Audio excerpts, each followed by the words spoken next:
Bonjour à toutes et à tous, bienvenue dans cette édition spéciale consacrée au CVL, Conseil de la vie lycéenne, et plus particulièrement à ces élections qui se dérouleront jeudi. Et oui, vous êtes toutes et tous appelés aux urnes pour élire les élèves qui auront la lourde tâche de vous représenter pendant 2 ans. Ces élèves seront aussi associés aux décisions de l'établissement. Il ne faut donc pas prendre ces élections à la légère, votre voix compte. Alors une grande majorité d'entre vous ignore l'existence de cette instance au sein de cet établissement.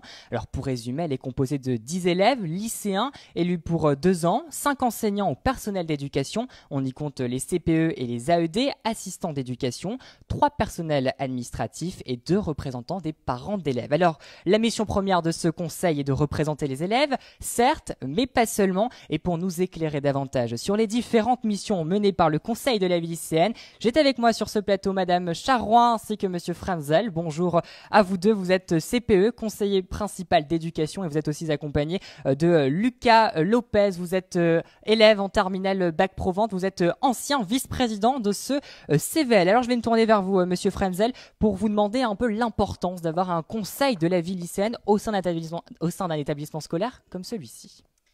Dans un établissement scolaire aussi grand, avec autant d'élèves et avec autant d'espace, il est primordial d'avoir des élèves qui sont là pour proposer des choses. Donc le CVL, c'est un organe consultatif dans les décisions du proviseur et du conseil d'administration, mais c'est aussi, je pense surtout, un conseil qui doit être force de proposition justement pour améliorer les conditions de vie des élèves dans l'établissement.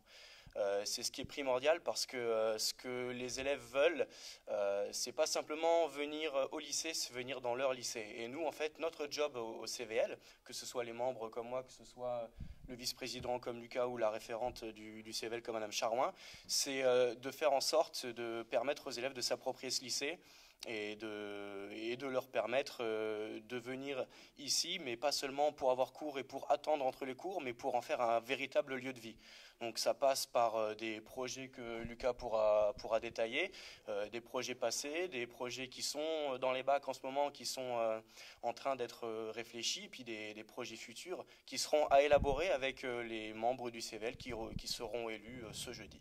Alors améliorer les conditions de vie, élaborer des projets, je présume que ça demande des réunions, des ordres du jour. Comment que ça fonctionne réellement un CVL? Alors, le fonctionnement, il dépend beaucoup en fait des élèves, de leur disponibilité et puis de la façon dont nous, les adultes, on organise les réunions. Dans l'idéal, cette année, on aimerait au moins faire une réunion par mois. Donc, évidemment, c'est en fonction des disponibilités des élèves parce que ça se fait régulièrement entre midi, donc en fonction des cours qu'ils peuvent avoir entre midi. Ça va partir de propositions, d'idées qui vont également émaner du programme des élèves qui se portent candidats. Et donc une fois que les élèves sont élus, ça signifie qu'ils ont été élus sur un programme proposé.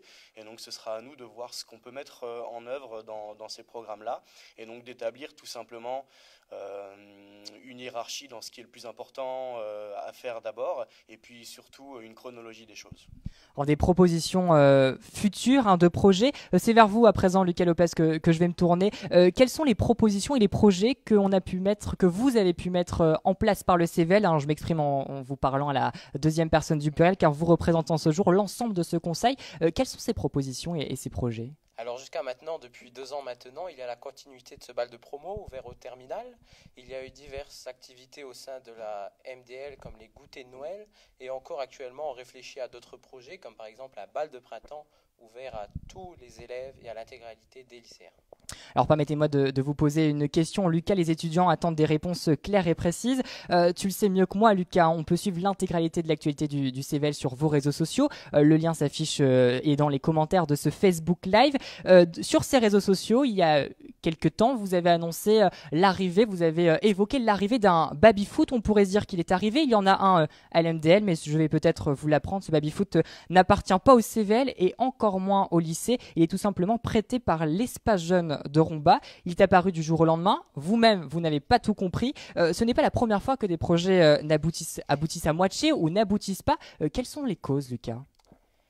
Alors tout d'abord pour ce baby-foot, c'est un accord commun entre l'espace jeune et l'établissement scolaire afin de satisfaire les deux parties. Et pour la suite, je vais laisser la parole à Monsieur Frenzel qui est là depuis plusieurs années et qui répondra certainement mieux que moi. Alors, il faut savoir qu'effectivement, des projets qui sont proposés, il y en a une pluralité. Certains peuvent être menés au bout et d'autres non. Je vais donner des exemples de projets qui ont pu être réalisés et d'autres qui ont pu ne pas l'être pour le coup. Le bal de promo, c'est un projet qu'on porte depuis maintenant 7 ou 8 ans, ouais.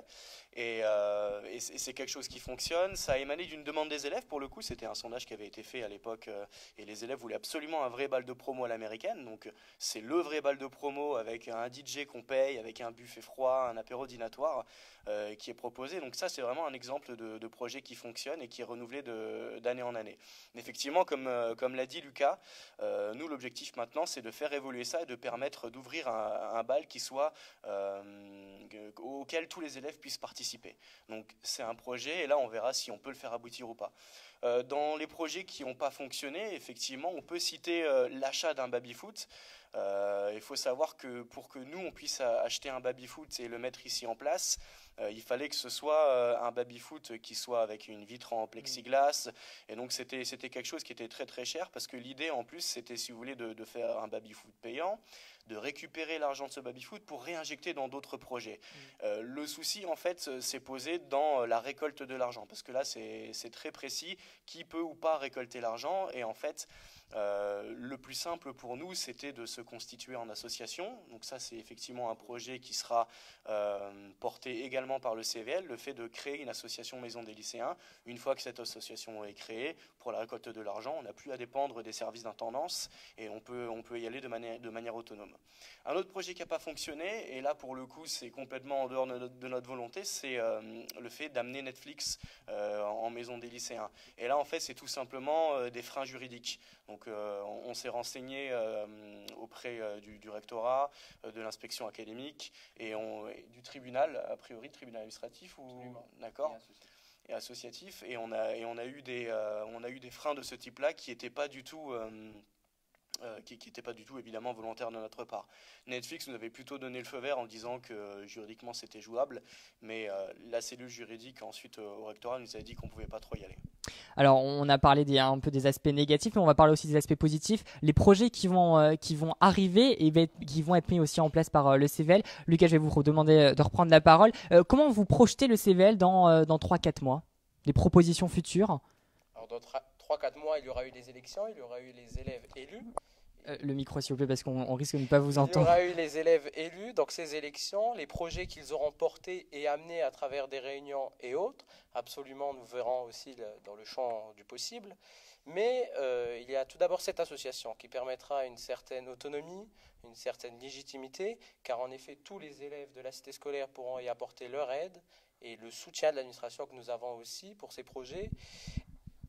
Et aussi peut-être l'apport d'améliorer ces conditions de vie des lycéens, car il ne faut pas oublier que le but du CVL est cela, améliorer les conditions de vie des lycéens, et qui tout d'abord au sein de la MDL et autres, et pas oublier que le CVL est aussi le fondateur et l'émetteur de la MDL au sein de ce lycée qui aujourd'hui permet de réunir tout le monde, de toutes les classes et tous les horizons.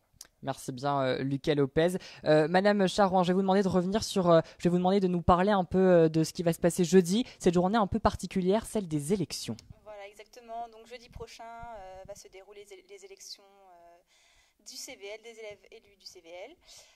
Donc elles auront lieu au sein de la MDL. De 8h15 à 4h30, voire 5h s'il y a encore des élèves qui souhaitent voter. Et ensuite, on fera le dépouillement. Donc c'est plutôt libre cette année. Les années précédentes, on avait fait un planning dans lequel les élèves passaient avec leurs enseignants. Cette année, on souhaite vraiment que ce soit démocratique, que les élèves choisissent de venir voter et viennent voter du coup, parce qu'ils ont envie d'élire des élèves au CVL. Et ben voilà, merci bien Madame Charouan. Voilà, les élections auront lieu ce jeudi de 8h à 17h ici même à la MDL et on se retrouvera sur ce plateau même pour revenir à 17h45 en direct encore une fois sur Facebook pour revenir sur cette journée particulière, celle des élections. Merci bien Madame Charouin, Monsieur Frenzel et Lucas Lopez d'être venus nous parler du CVL. Lucas Lopez, vous restez avec nous sur ce plateau. Ils vont nous quitter nos CPE. Alors ils sont 4 à se présenter pour 8 postes. C'est légitime, ils sont élus d'office, plus de suspense. Mais il nous était important de vous les présenter, ces candidats, afin de mettre un visage sur ceux qui vont vous représenter pendant 2 ans. Bonjour à vous 3. Malheureusement, Ben Moussa Celia, qui est en première ES, ne pourra pas être avec nous aujourd'hui. Kesser Aurélie, vous êtes en terminale ressources humaines et communication. Bonnet Élise, vous êtes en première L. Et Lucas Lopez, vous êtes ancien vice-président du CVL et vous êtes en terminale bac pro vente. On va commencer par vous, Bonnet Élise. Alors forcément, il n'y a plus trop de challenge, mais vous allez avoir 1 minute pour vous présenter, pour nous dire pourquoi vous avez décidé de rejoindre le CVL et si par hasard vous avez des propositions futures de projets qui pourraient être mis en place pour les lycéens. C'est à vous, Élise, vous avez 1 minute. Bonjour, je m'appelle Élise, j'ai 16 ans et je suis en première L. Je me suis présentée parce que y avait des trucs qui me plaisaient, d'autres qui me plaisaient moins. Et je voulais apporter ma contribution à l'ensemble, au CVL pour continuer de faire évoluer le projet. Merci bien, Bonnet, Élise. Première L. On va vous laisser le micro. Kesser Aurélie, vous êtes en terminale ressources humaines communication. Vous avez 1 minute pour vous présenter. Bonjour, je m'appelle Aurélie, j'ai 20 ans. J'ai décidé de me présenter au CVL parce que j'ai déjà été précédemment dans mon autre lycée élu et j'ai trouvé que c'était assez bien de vouloir aider les lycéens. Je me suis donc présentée avec ma suppléante dans le but d'écouter les gens, si jamais ils ont besoin de conseils et tout ça, de pouvoir leur apporter notre aide et surtout de faire le meilleur pour eux, pour qu'ils se sentent bien dans le lycée, qu'ils aient envie de venir le matin, pas parce qu'ils viennent à l'école, mais parce qu'ils se disent « je me sens bien dans le lycée » et pas « je viens parce que je suis obligée d'aller en cours, j'ai pas envie de venir, ça me plaît pas, je me sens pas à l'aise ». C'est pas le but. Moi, je voulais être là pour pouvoir les écouter et puis parler en leur nom, vu que c'est moi qui serai élue et qui les représenterai du coup. Merci bien, Aurélie, vous êtes en terminale ressources humaines communication. Lucas Lopez, vous êtes élève en terminale bac pro vente et aussi ancien élève vice-président du CVL. Vous allez aussi avoir 1 minute pour vous présenter et pour nous dire pourquoi vous vous représentez en tant que conseiller de la vie lycéenne. Bien, donc je me représente afin d'aboutir certains projets entamés et d'autres, et aussi parce que le premier but est d'améliorer les conditions de vie des lycéens, et pour cela, il n'y a pas que les projets, mais tout simplement écouter les élèves et connaître leurs besoins et leurs satisfactions. Au fil du temps, nous verrons ce qui est possible et faisable, et à nouveau, pour une dernière année, je souhaite me représenter pour au mieux vous représenter. Eh bien, merci bien à vous 3 d'avoir été avec nous sur ce plateau. Merci aussi à vous de nous avoir suivis. Je vous rappelle que les élections auront lieu ce jeudi de 8h à 17h au sein de la MDL. Et je vous retrouve à 17h45 pour un nouveau direct, ici même sur cette page Facebook, pour revenir sur cette journée plus particulière des élections. Excellent après-midi à tous et à jeudi.